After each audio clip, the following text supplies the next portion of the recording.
أحيانا كتيرة بتجيلنا فكرة ونقول الفكرة دي فكرة جامدة جدا وهنعمل منها مشروع وهنبيع ونكسب والمشروع هينجح وأحلام كبيرة كده. لكن في الحقيقة مش كل فكرة بتجيلنا بتبقى فكرة قابلة للتطبيق وينفع تتحول لمشروع. طيب أنا عندي فكرة وعايز أختبرها، أعمل إيه؟ هقول لك على طريقة بسيطة كده تعملها، تختبر بيها بشكل مبدئي فكرتك دي تنفع تطبق ولا لأ. هتسأل نفسك 3 أسئلة.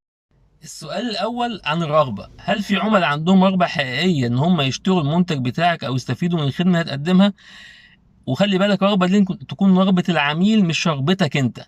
يعني مثلا انت عايز تقدم خدمة تقديم اكلات وجبات بيتي، فلازم تسأل نفسك هل في عملاء فعلا محتاجة الخدمة دي، والعملاء دول فين واحتياجهم ايه وهم مين بالظبط. مش عشان انت راجل بتحب الاكل البيتي وما بتحبش تاكل بره البيت فتبدأ تعمل مشروع يقدم وجبات جاهزة واكل بيتي. السؤال الثاني عن القابلية للتنفيذ، أنا هقدر أنفذ المشروع ده وأحوله لحاجة على أرض الواقع ولا لأ؟ هل محتاج تكنولوجي، محتاج تيم، محتاج خبرات، محتاج موارد.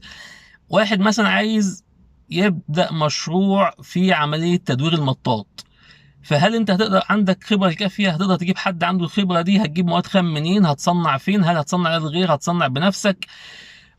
وهكذا.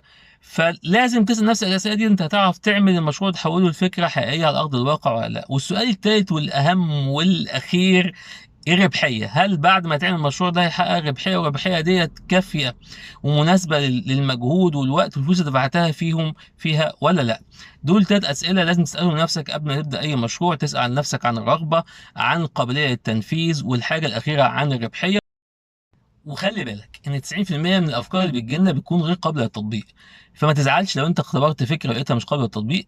تختبرها وما تبداش فيها احسن ما تبدا وفي الاخر تصرف مجهود ووقت على الفاضي وفي الاخر ما تحولش لمشروع. دي كانت طريقه بسيطه كده تقدر تختبر بيها افكارك، لكن طبعا اختبار الافكار واداره المشروعات دراسه الجدوى اعقد من كده، وفي ادوات تانية بنستخدمها عشان نقدر نقيمها بشكل افضل.